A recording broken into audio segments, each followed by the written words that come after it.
শুরু করেন। শুরু হয়েছে। জি, আসসালামু আলাইকুম রহমতুল্লাহি ওয়া বারাকাতুহু। কয়েকদিন আগে প্রোটেক্ট আওয়ার সিস্টার্সের রেফারেন্সে আমাকে হোয়াটসঅ্যাপে ইনবক্স করে যে আমাদের প্রোটেক্ট আওয়ার সিস্টার্সের কাছে একটি অভিযোগ এসেছে যে গাজীপুরে একজন খতিবকে ইসকন এর রেফারেন্সে বারবার চিঠি দেওয়া হচ্ছে, হুমকি স্বরূপ চিঠি দেওয়া হচ্ছে। তো আমাকে বললো যে এটা নিয়ে আপনি একটু কাজ করেন, এটা নিয়ে কথা বলেন। তখন আমি বললাম, দেখেন, আমরা তো কোনো কিছু করার আগে যাচাই করি। যাচাই ছাড়া আপনি একটা ফোন করে আমাকে বলছেন, আপনাকে চিনি না জানি না, তো আমি এটা নিয়ে একটা হাইপ উঠাবো, পরবর্তী এটা যদি ফেক হয় বা মিথ্যা হয়, অথবা যে যাকে সহযোগিতা করব তিনি যদি পরে মানে সহযোগিতা নিতে ইচ্ছুক না থাকে, তো এই সব বিষয়গুলি করে তখন আমি বললাম যে আপনি সরাসরি যে ইমাম সাহেবকে হুমকি দেওয়া হয়েছে, যে খতিব সাহেবকে হুমকি দেওয়া হয়েছে, তার সাথে আমাদের কথা বলা দেন। তখন বললেন, আমাদেরকে তো সেই ইমাম সাহেব অভিযোগ করেন নাই, অভিযোগ করেছেন তার ছেলে অভিযোগ করেছেন, সেই অভিযোগের ভিত্তিতে আপনাকে জানাইছে। তাহলে তার ছেলেকে আমরা বলবো যে আপনার আব্বার সাথে কথা বলাই দেন। দ্বিতীয়বার তারা আমাকে জানাইলো যে তার ছেলেকে মানে বলা হয়েছিল, কিন্তু আপনার এই ইমাম সাহেব এটা নিয়ে খুব বেশি বড় কিছু কি করতে চাচ্ছেন না, যে উনি এতটাই ভীত হয়ে গেছেন যেটা নিয়ে আবার কিছু করতে গেলে না অন্য কিছু হয়। তো এই ব্যাপারে এখন তার ছেলে এখানে উপস্থিত আছে। এখন মূল বিষয় যেটা, এই হুমকিগুলো চলছিল, আর এইভাবে আমি বলছিলাম যে সরাসরি ইমাম সাহেবকে বলেন আমাদের কাছে সাহায্য চাইতে, কারণ যেহেতু উনি এখনো মিসিং তো হন নাই, ওনাকে হুমকি দিচ্ছে, উনি তো আছেন, তাহলে উনি আমাদেরকে বিষয়টা খুলে বলুক। উনি ইসকনের নামে বয়ান করেছেন, এই কারণে যে অনেক সমস্যা হয় উনি খুলে বলুন। তো যাই হোক, এটা একটা প্রসেসিংয়ের মধ্যে ছিল যে ইমাম সাহেব আমার সাথে যোগাযোগ করবেন, কিন্তু ইতিমধ্যেই আজ সকালে উনি গুম হয়ে গেছেন মর্মে। ওনার ছেলে একাধিক জায়গায় অভিযোগ করেছেন এবং সশরীরে আমাদের কাছে এসেছেন। আমি অনলাইনে দেখলাম একটু আগে যে প্রোটেক্ট আওয়ার সিস্টার্সের পেজ থেকেও এটা দিয়েছে, তো আমি ইন্নালিল্লাহ লিখে ওটা শেয়ার করেছি, আপনারা পাবেন। এখন ওনার ছেলে সরাসরি আমাদের কাছে আসছেন সহযোগিতার জন্য। উনি থানায়ও গিয়েছিলেন। তো আসলে আমি প্রথমে আপনার কাছে জানতে চাইব যে আপনার আব্বার নাম কি? আমার আব্বার নাম হচ্ছে মুফতি মহিবুল্লাহ মিয়াজি সাহেব। মুফতি মহিবুল্লাহ মিয়াজি? জি। আচ্ছা, ওই মিয়াজি না, আপনি এক মিয়াজি, হাবিবুর রহমান মিয়াজি। হাবিবুর রহমান মিয়াজি। মিয়াজি কি এটা বংশ? আব্বু কোন হিসেবে দিয়েছেন আমার? আচ্ছা যাই, কি মিয়াজি? মহিবুল্লাহ মিয়াজি সাহেব। আপনি ফারেক কোন জায়গায়? ফারেক দারুল আশা প্রকাশন। বয়স কত ওনার? বয়স 70 থেকে 75-এর আশেপাশে। অনেক বয়স। আচ্ছা, উনি ইসকন নিয়ে কি বয়ান করেছিলেন মসজিদে? আসলে আপনি শুনেছেন? ইসকন নিয়ে কথা বলে নাই। আমি আব্বুকে, যেহেতু উনি একজন খতিব সাহেব, তো মসজিদের এলাকার ভিত্তিক হিসেবে ওনার দায়িত্ব আছে মানুষের ইমানের হেফাজতের জন্য। জি জি। এই জন্য আমি আব্বুকে বলছিলাম যে দেখেন আব্বু, এই মুসলিম মেয়েদেরকে হিন্দু ছেলে কর্তৃক এভাবে নৃশংসভাবে এরকম হেনস্থা করা অথবা মান ইজ্জত সম্মান করা, এই সমস্ত বিষয়গুলো যেন আসলে মুসলমান জানতে পারে, আমাদের এলাকার বা আমার এলাকাবাসী যেন জানতে পারে। এই জন্য আমি আব্বুকে বলছিলাম যে আপনি এই বিষয়টা নিয়ে মসজিদে কথা বলেন। অবশ্যই জানা দরকার যে ওরা আমাদের বোনদেরকে কিভাবে হেনস্থা করতেছে, কিভাবে সতীর্থহরণ করতেছে, ধ্বংস করতেছে আমাদের মুসলিম। আপনি আপনার আব্বাকে অনুরোধ করলেন যে এই বিষয়ে একটু কথা বলেন। কতদিন আগে বলেন? এটা আজ থেকে প্রায় 3-4 মাস আগে থেকে কথা বলতে বলছিলাম আমি। তারপরে আপনার আব্বা সঙ্গে আপনার আব্বা বক্তব্য দিয়েছেন কবে? বক্তব্য দিয়েছেন এরপরে আমি বলছিলাম হয়তো বুধ বৃহস্পতিবারের দিকে, আব্বু শুক্রবারই করছেন। মানে আপনি মানে ছেলে হিসেবে আপনি রেফারেন্স দিয়ে কিছু কথা বলেছেন, সেটার ভিত্তিতে তিনি মসজিদে সতর্ক করেছেন। আমি এরকম রিলেটেড কিছু ভিডিও দেখাইছি। এরপরে ওনার কাছে যে চিঠি আসা শুরু হয়েছে, এটা আপনি জানছেন কবে? এটা আমি জানছি যখন আরো 1 মাস আগে যে চিঠিটা হুমকি স্বরূপ তুই বইলা উচ্চারণ করে দেওয়া হয়েছে তখন। মানে এই চিঠির মধ্যে তুই বলে? হ্যাঁ। এর আগে যে চিঠিগুলো আমার বাবার কাছে আসছে, ওই চিঠিগুলো আমার বাবা অজ্ঞাতনামা হিসেবে কোনো মূল্য দেয়নি, ছিঁড়ে ফেলে দিছে।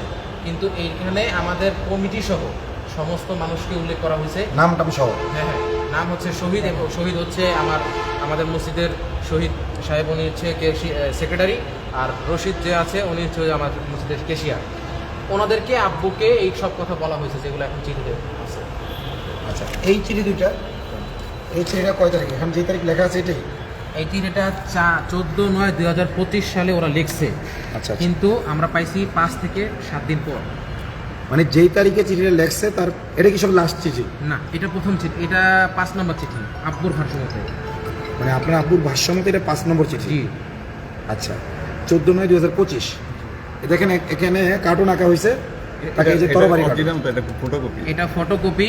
আসলে এগুলা যেগুলো লাল ছিল। আছে এগুলো সম্পূর্ণ রক্ত দিয়ে ভরা ছিল এবং এখানে মুসলিমদের যে আমরা স্টার ব্যবহার করি বা চাঁদের মতো রক্ত মানে কি লাল ছিল এখানে? এখানে লাল ছিল, এটা ফটো স্টেট করা। ও ফটোকপি করা, সেই জি, জি, জি। মূল চিঠিটা আছে। মূর্তিটা হ্যাঁ পাশে আছে। তার মানে এই যে এইগুলো লাল ছিল, মানে রক্তের চিহ্ন ছিল। ওরা আসলে ছবির মাধ্যমে হুমকি দেওয়ার একটা বুঝতে পারছি, যেমন ওই যে ডক্টর সারোয়ারকে যেটা দিয়েছে। দিয়েছিল। আচ্ছা আচ্ছা, ঠিক আছে। ইসকন সম্পর্কে আপনি কি জানছেন কোন জায়গা থেকে, এই যে এইগুলো যে হয়? আমি এই সম্পর্কে ফেসবুকে অনেক স্ক্রল করতে করতে করতে আস্তে আস্তে আমার সম্পর্কে, যেহেতু আমি দিনই লাইনের ইনশাল্লাহ চেষ্টা করতেছি, তারপরে আপনার সাথে আমি ইনশাল্লাহ অনেক জায়গায় যাওয়ার চেষ্টা করছি, কাজ করার চেষ্টা করতেছি। সরাসরি জায়গায় দেখা হয়েছে আপনার সাথে আমার? জি, আচ্ছা, আমার মনে নেই যদিও। কোর্টে আমি আপনার এরকমভাবেই করে একদিন আসছিলাম। আচ্ছা, ওই যে রমজানে যে ভাইরে কোর্টে থেকে আমরা নামায় ফুল দিলাম, কোরআন শরীফ দিলাম, তারপর একটা পাগড়ি ও মহিবুল্লাহ, মাওলানা মহিবুল্লাহ। জি জি জি। আচ্ছা সাহেব, ওনার ওইভাবেই আমি আসলে আস্তে আস্তে এইসব বিষয় নিয়ে কাজ করা শুরু করি। তো ফেসবুকে স্ক্রল করতে করতে আমার এই রিলেটেড কন্টেন্টগুলোই আমার সামনে আসছে।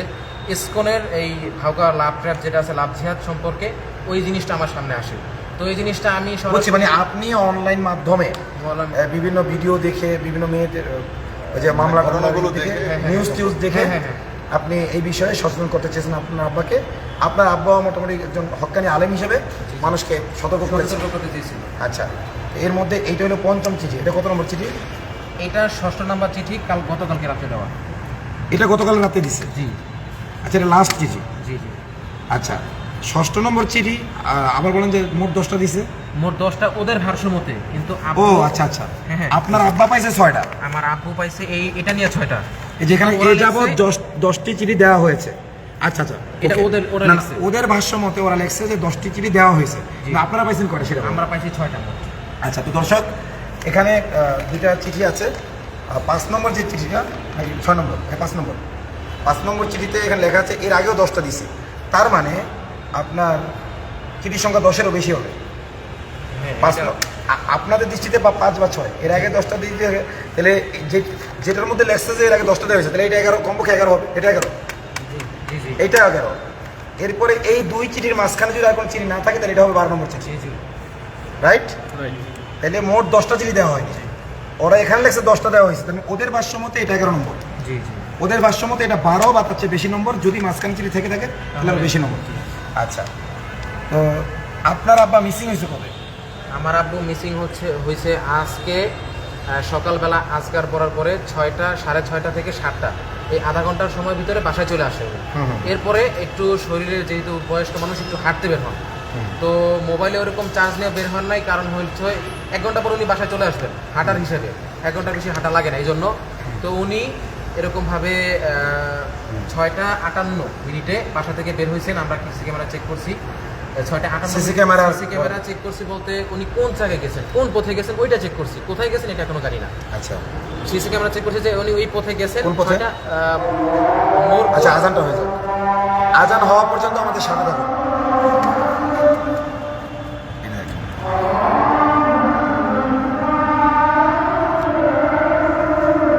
আজান হওয়া পর্যন্ত সাথে থাকুন।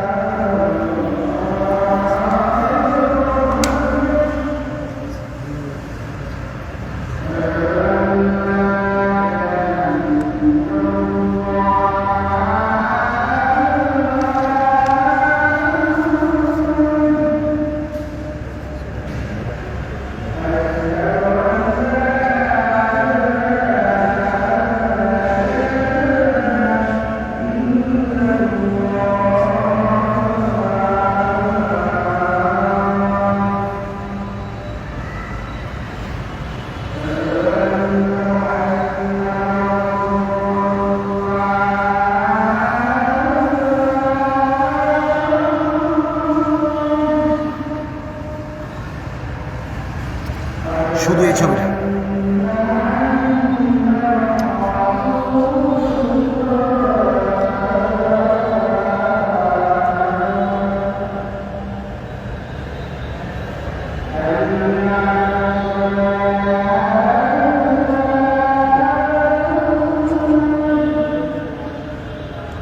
আজানটা হয়ে গেলে বাকি কথা বলবো। আজান পর্যন্ত আপনি অপেক্ষা করুন।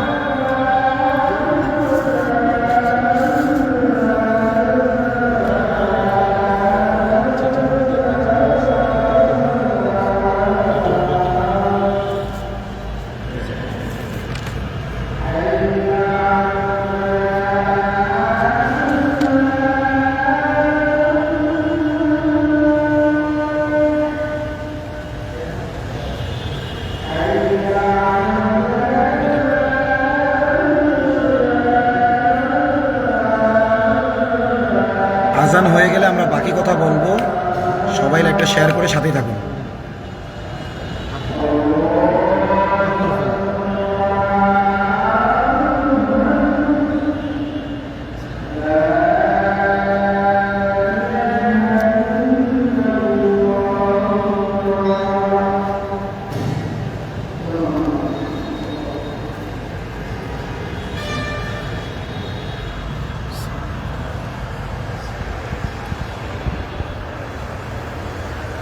আচ্ছা, এখন আপনার বাপ কি শুধু ওই মসজিদ খেয়াল করতো নাকি মাদ্রাসায়?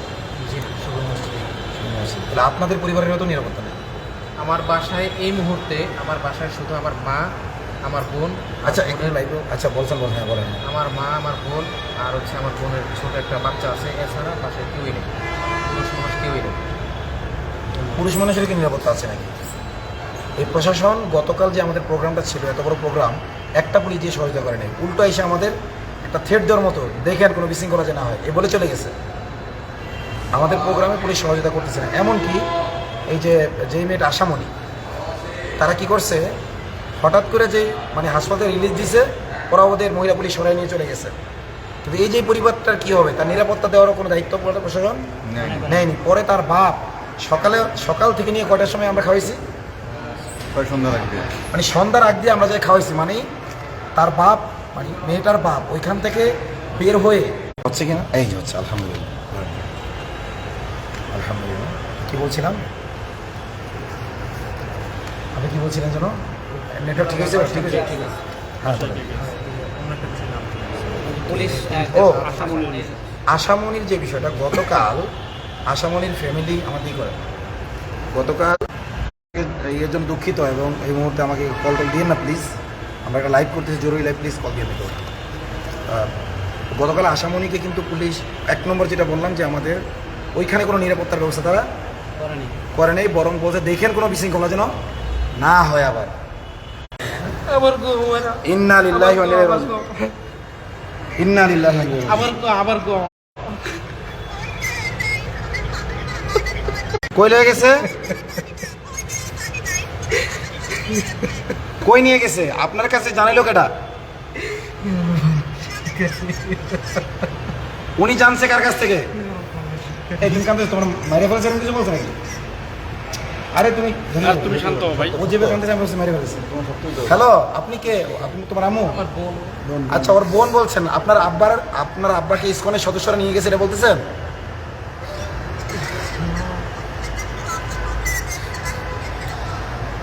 আরে দূর, এটা তো এইখান চিঠি থেকে বোঝা যাচ্ছে ইসকনের সদস্য, এটা তো নতুন খবর না।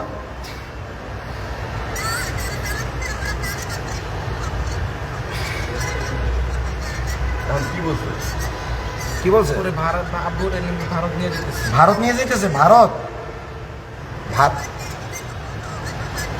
এটা কে বললো আপনাকে? এই খবরটা কে বলছে ফোন করে? ফোন দেন, ফোনটা দেন। আপনার দুলাভাইয়ের কাছে ফোন দাও তো। দুলাভাইয়ের ফোন দাও। আচ্ছা, দুলাভাইয়ের ফোন দিতে, ঠিক আছে আপনি রাখেন, আমি দেখতেছি। ধৈর্য ধারণ করেন, আল্লাহর কাছে দোয়া করেন। এটা যে সত্য, এটা জরুরি না। কেউ হয়তো বলছে ভারত নিয়ে গেছে, আর আপনারা অনেকে অনেক কিছু বলবে, বুঝছেন? এখন মানে ওর কান্দা দেখে আমি ভাবছি যে মার্ডার হয়েছে। সালাম আলাইকুম। হ্যাঁ, কি কইছে আপনারা? কে ফোন দিছিল? হ্যাঁ, আপনারা ফোন দিছিল কে? আসসালামু আলাইকুম, আমি আতাউর রহমান বিক্রমপুরী বলছি। হ্যাঁ বলেন। হ্যালো, শোনা যাচ্ছে না? আসসালামু আলাইকুম। তোমার লাউড দেওয়া দরকার, এমনি কথা বোঝা যায় না। এই ধরে ধরো, পুরুষ মানুষ না, ধরে ধরো না। কথা শুনি আগে বুঝি। আসসালামু আলাইকুম। হ্যাঁ ভাই, শোনা যাচ্ছে? কথা শোনা যায়? আচ্ছা, আপনার শ্বশুরকে ভারতে নিয়ে যাচ্ছে, এই কথা কে বলছে আপনাকে? আপনার শ্বশুরকে ভারতে নিয়ে যাচ্ছে এরকম কথা আপনি জানেন? আপনাকে কেউ বলছে? আমি আতাউর রহমান বিক্রমপুরী বলছি। আপনার শালা আমার কাছে আসছে এই ব্যাপারে। আমি একজন আলেম।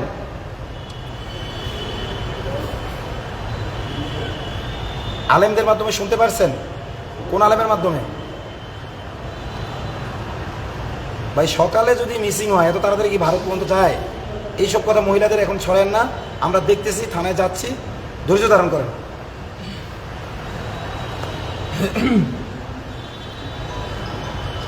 গাজীপুরের ইসকনের মন্দিরে নিচে এরকম প্রথম প্রথম আচ্ছা, যে বলছে তার নাম্বারটা দেন আপনার শালার কাছে, যার মাধ্যমে শুন তার নাম্বার দেন। যা আপনাকে যে বলছে তার নাম্বারটা দেন আমাদের কাছে, আপনার শালার মোবাইল দেন, আমাদের সাথে কথা বলবো। মানে ধরেন ইসকন ভারতের ধারণা করে বলতে পারে।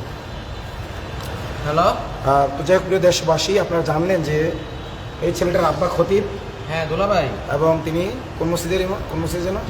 TNT কলোনি জামে মসজিদ, TNT কলোনি জামে মসজিদের খতিব ইসকনের বিরুদ্ধে বক্তব্য দিয়েছে এবং অনেকগুলো চিঠি তার কাছে এসেছে।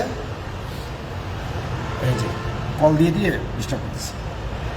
প্লিজ কেউ কল দিয়ে ডিস্টার্ব করেন না, যারা এই মুহূর্তে কল দেবেন নাম্বারগুলো ব্লক করা হবে ইনশাল্লাহ। তো যেটা বলছি যে এখন এই যে প্রশাসন যে আছে, আমার ধারণা, আমার খুব বেশি ধারণা হচ্ছে যে তারা আওয়ামী লীগকে ফিরিয়ে আনার জন্য, দেশকে অস্থিতিশীল করার জন্য এগুলো করছে এবং এগুলো প্রশাসনের ছত্রছায়াই হচ্ছে। গাজীপুর প্রশাসনের ছত্রছায়াই হচ্ছে বলে মনে হচ্ছে আমার। আচ্ছা, তুমি থানায় গেছিলে তো? জি। কখন গেছিলা? থানায় দুপুর 1টা দিয়ে গেছিলাম। হ্যাঁ, থানা থেকে কি বলছে?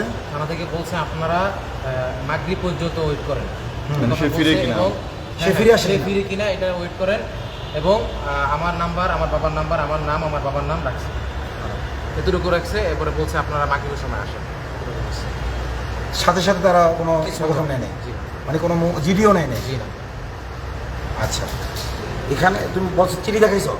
না, চিঠি দেখানো হয়নি, চিঠি ব্যাপারে ওনারা অবগত করা হয়েছে এবং ওই চিঠির ভিতরে যা ছিল সারাংশ ক্ষেপ ওনাদেরকে বলা হয়েছে। তো এগুলো কি এর আগে কখনো চিঠিমিটি করেনি তোমার? জি না। তো দেখেন, এই যে এখানে একটা ভুল হয়েছে যে তারা জিডি করেনি। আজকে জিডি করলে এটা একটা ডকুমেন্ট থাকতো। তো যাই হোক, সারা দেশে হকপন্থী আলেমদেরকে আল্লাহ নিরাপত্তা দান করুক। আমাকে তো হুমকি দিয়েছে, হত্যার হুমকি দিয়েছে মাওলানা আনিসুর রহমান। জানেন যে ইতিপূর্বে তিনি কয়েকবার পোস্ট দিয়েছেন তার নিরাপত্তা নিয়ে, তিনি নিরাপত্তাহীনতায় ভুগছেন। আসলে এরকম একজন পতিত চষা খতিবের যদি নিরাপত্তা না থাকে আর কার থাকবে? আসলে আমরা তো মরবই, আমরা মরার জন্যই আসছি, আমাদের ভয় পাওয়ার কোনো কারণ নেই। প্রথম কথা হলো এটা, সাহস রাখতে হবে। আর তোমাকে বলছি, তোমাকে প্রথম কি ফোন করে মরে গেছে এরকম কিছু বলছে? তো তুমি কে ধরে নিয়ে গেছে? তো এই চিঠি থেকেই বোঝা যাচ্ছে, নতুন কোনো খবর না তো। এটা তো কল্পনাও করি না যে ধরে নিয়ে যাবে। আমি ভাবছি তুমি তাহলে আমাকে চাইছো কেন? কল্পনা যদি না করে থাকে তাহলে কেন আমার কাছে? কোনো হাসপাতালে হয়তো তুমি নিজেকে শক্ত রাখতে পারবা? ইনশাআল্লাহ। তোমার বাড়িতে তোমার মা, তোমার বোন, তুমি যদি ভেঙে পড়ো, তাহলে তোমার মা বোনের অবস্থা কী হবে বলো তো? তোমার বোন একটা কল দিলে তুমি হাওয়া করে কেঁদে উঠবে। আমাদের পুরুষ হইতে হবে, এই হিন্দুত্ববাদের মোকাবিলা করতে হবে। বাবা যাবে, মা যাবে, স্বামী যাবে, স্ত্রী যাবে, কথা কি বোঝা গেছে? আমাদের ধৈর্য ধরতে হবে, এই শোককে শক্তিতে পরিণত করতে হবে। ওরা রাম রাজত্ব প্রতিষ্ঠার জন্য এটা করতেছে না, ইনশাআল্লাহ ইসলামিক রাজত্ব হবে। ওরা যতটুকুর মধ্যে নিয়ত করছে খেলা শুরু করবে, ওরা শেষ করবে ইনশাআল্লাহ। আমরা সাহায্য আসবে উপর থেকে, ভেঙে পড়া যাবে না। এখন তোমার কাজ হলো বাড়িতে যাই তোমার মা বোনকে সান্ত্বনা দেওয়া আগে, এরপরে আমরা তোমার সাথে থানায় যাব, ঠিক আছে? মিসিং জিডি করবো। কোন জায়গায়, কোন থানা এটা? টঙ্গী থানা। এখান থেকে কত দূর? এখান থেকে গাজীপুর চৌরাস্তা থেকে 2 ঘন্টা স্টেশন রোড, টঙ্গী স্টেশন। ঘন্টা বেশি লাগবে। ওই যে আচ্ছা। আব্দুল্লাহপুর। আচ্ছা, আমরা দেখি মানে এখন স্থানীয় কাউকে পাঠাইয়া জিডিটা করানো যায় কিনা। কারণ তোমার তো এখানে টঙ্গী যাইতে গেলে সেফ না তো। তুমি টঙ্গী থেকে আসছো এখানে? না, আমি তাহলে টঙ্গী থেকে আসছি ওনাদের বুঝি নাই, ওনাদের দুজনকে নিয়ে আমি এখানে আসছি। কাদের দিলাম? ওনাদের কথা না বলে। আচ্ছা, যাই হোক, ওনাদের ক্যামেরা সাথে ওখানে। তো এখন বিষয়টা হলো জিডিটা তো তোমাদের থানায় করতে হবে। আমি এতদিন তখন তো ভাবছি গাজীপুর। গাজীপুরই তো, গাজীপুরের ভিতরে। গাজীপুর ও, টঙ্গী। আচ্ছা, এখান থেকে কত দূর? এখান থেকে 1.5-2 ঘন্টা লাগবে এখন যাই। ও, তাহলে আমাদের তো ওই কেসটা আছে আবার। আচ্ছা, তাহলে আমরা একটু পরামর্শ করি। না না, এটা এখন যাইতেই হবে, এটা থানায়। আচ্ছা, একটু তারপর লাইভটা শেষ করে একটু পরামর্শ করে ঠান্ডা মাথায় আমরা একটা সিদ্ধান্ত নিই। তবে দেশবাসীকে বলতেছি আতঙ্কিত হওয়ার কিছু নেই, মুসলমানের হারানো কিছু নেই, আতঙ্কিত হওয়া যাবে না। ওরা মূলত আমাদেরকে আতঙ্কগ্রস্ত করতে চাচ্ছে। এই যে মনের পাশে সকল আলেমরা আমরা ঐক্যবদ্ধ হচ্ছে গাজীপুরে, তো এটা একটা ভীতি তৈরি করতে যাচ্ছে যাতে গাজীপুরের আলেমরা কী হয়ে যায়, থেমে যায়। হয়তো ভীতি তৈরি করতে, অথবা তারা তৈরি করতে চাচ্ছে কি যে আমরা তোমরা যত কিছুই করো না কেন, মিছিল মিটিং যত কিছুই করো না কেন, আমরা আমাদের কার্যক্রম চালিয়ে যাবো, একটা বেপরোয়া যে একটা ভাব। এবং এক্ষেত্রে প্রশাসন ইসকনকে শতভাগ সহায়তা করছে। আমি একটা মামলা দিয়ে ধরছি না, ইনশাল্লাহ এই এক মামলা দিয়েই, আসামানির মামলা দিয়েই প্রমাণ করবো যে তারা কতভাবে ইসকনকে সহায়তা করছে। কীভাবে নথির মধ্যে নাম ঠিকানা ভুল লেখার মাধ্যমে, বয়স ভুল লেখার মাধ্যমে, এগুলো আপনারা তখন দেখছেন। দেশবাসী, দেশের আলেম ওলামা, দেশের বিশেষ করে আমি বলবো স্কুল কলেজের ভাইরা নামে জুলাইতে কিন্তু আপনাদের পিছনে আমরা ছিলাম। আমরা আগেও যেতে পারতাম, পিছিয়ে থাকার কারণ হইলো নারী রেখে মৌলবাদী আন্দোলন বানাই দিয়ে সফল হয়ে দিত না। এজন্য আমরা বলবো স্কুল কলেজের ভাইরা নামে আপনারা আসিয়ার জন্য নেমেছেন, অথচ সেটা কোনো সংঘবদ্ধ বিষয় ছিল না। এটা সংঘবদ্ধভাবে তারা ধর্ষণ করতেছে, খুন করতেছে, গুম করতেছে। এমনকি ডিজিএফআই সহ যতগুলো গ্রুপ আছে এগুলো সব কিছু প্যাট্রোনাইজ হয় ইসকন দিয়ে। ইসকন বাইরের টাকা আনে এবং তারা একটা জাল নেট বিছিয়ে রাখছে। এই নেটকে ছিন্ন করে ছাড়বো ইনশাআল্লাহ। ইনকিলাব জিন্দাবাদ, নাসরুম মিনাল্লাহি ওয়া ফাতহুন করিব, ওয়াবাশশিরিল মুমিনিন।